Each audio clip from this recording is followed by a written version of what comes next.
Jigarthanda double X படத்தில் வந்து ஒரு சீன் வரும். ஜிகிர்தண்டா சம்பவ கிளப் நடத்தக்கூடிய அந்த யானை தந்த ஏலத்தை வந்து கைப்பற்றணும்னு சொல்லிட்டு ஜோதி தலைமையிலான ஒரு கேங் வந்து போவாங்க அவங்க ஏரியாவுக்கு. ஆனால் என்ன நடக்கும் அப்படின்னா, அந்த இடத்துலையே வச்சு அலியஸ் சீசர் வந்து ஜோதி தலைமையிலான கேங்கை வந்து சம்பவம் பண்ணுவார். இதே மாதிரி ஒரு சம்பவத்தை வந்து நம்ம 2ஆம் உலகப் போரில் வந்து பார்க்கலாம். ஸ்டாலின்கிராட் அப்படின்ற ஒரு நகரத்தை வந்து கைப்பற்றணும்னு சொல்லி ஹிட்லர் வந்து ஒரு பெரும் படையை வந்து அனுப்புகிறான். ஆனால் எந்த நகரத்தை வந்து கைப்பற்றணும்னு போனாங்களோ அந்த நகரத்துக்குள்ளேயே வச்சு அந்த இராணுவத்தை வந்து சுற்றி வளைச்சு அதை சரணடைய வச்சாங்க சோவியத் இராணுவம். ஸோ படத்தில் எடுத்துக்கிட்டோம் அப்படின்னா அலியஸ் சீசர் அப்படின்ற ஒருத்தரோட ஹீரோயிசம்னால அது வந்து சாத்தியமாயிருக்கும். ஆனால் இந்த ஸ்டாலின்கிராட் பேட்டில் எடுத்துக்கிட்டோம் அப்படின்னா ரியலாகவே வந்து நிறைய ஹீரோயிசத்தை வந்து நம்ம பார்க்கலாம். அப்படி ஒரு சம்பவத்தை தான் நம்ம இன்னைக்கு பார்க்க போகிறோம்.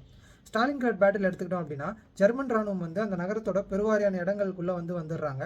ஒவ்வொரு தெருவுலையும் ஒவ்வொரு பில்டிங்லேயும் வந்து கடுமையான சண்டை நடக்குது. அந்த நகரத்தில் வந்து 4 மாடி கொண்ட ஒரு பில்டிங் வந்து இருக்குது.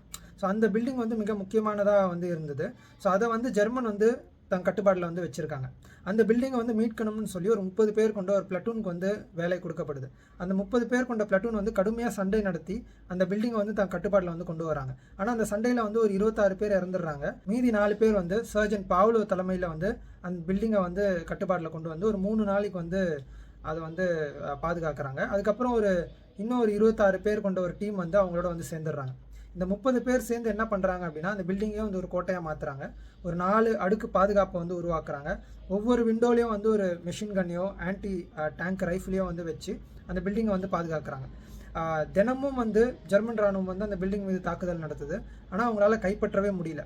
ஸோ அந்த சமயத்தில் தான் பாவ்லோ வந்து ஒரு விஷயத்தை கண்டுபிடிக்கிறார். என்னென்னா, அந்த பில்டிங்கோட மாடியிலேருந்து ஆன்டி டேங்க் ரைஃபிள் மூலமாக ஒரு 22 மீட்டருக்குள்ளே டேங்க் வரும்போது வந்து சுடும் போது அந்த டேங்கோட வீக்கஸ்ட் பார்ட்டில் வந்து அந்த புல்லட் வந்து உள்ளே போக முடியுது. ஸோ இப்படி வந்து நிறைய டேங்க்குகளை வந்து அவங்க வந்து வீழ்த்தியிருக்காங்க. ஸோ கிட்டத்தட்ட 60 நாள் வந்து அந்த பில்டிங்கே வந்து தன் கட்டுப்பாட்டில் வந்து அந்த ஒரு 30 பேர் கொண்ட ஒரு பிளட்டூன் வந்து வச்சுருந்தாங்க. பாவ்லோ ஹவுஸ் அப்படின்ற அந்த 4 மாடி கட்டிடத்தை வந்து ஜெர்மன் ஜென்ரல் அவரோட மேப்பில் வந்து கோட்டை அப்படின்னு வந்து குறிப்பிட்டிருந்தார்.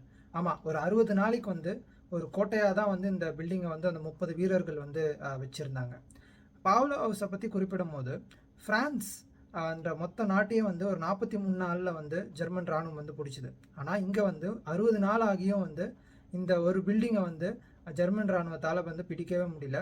பாரிஸை பிடிக்கிறதுல இழந்ததை விட இந்த ஒரு பில்டிங்கில் வந்து ஜெர்மன் இராணுவம் வந்து அதிகமாக இழந்துச்சு அப்படின்னு வந்து சோவியத் ஜெனரல் ஒருத்தர் வந்து குறிப்பிடுவார். இப்படி வந்து நிறைய ஹீரோயிசம் வந்து நம்ம பார்க்கலாம். அதனால தான் ஜெனரல் ஜுகோவ் ஸ்டாலின்கிராட் பேட்டில் பற்றி சொல்லும் போது என்ன சொல்லுவார் அப்படின்னா, we saw mass scale heroism அப்படின்னு சொல்லுவார்.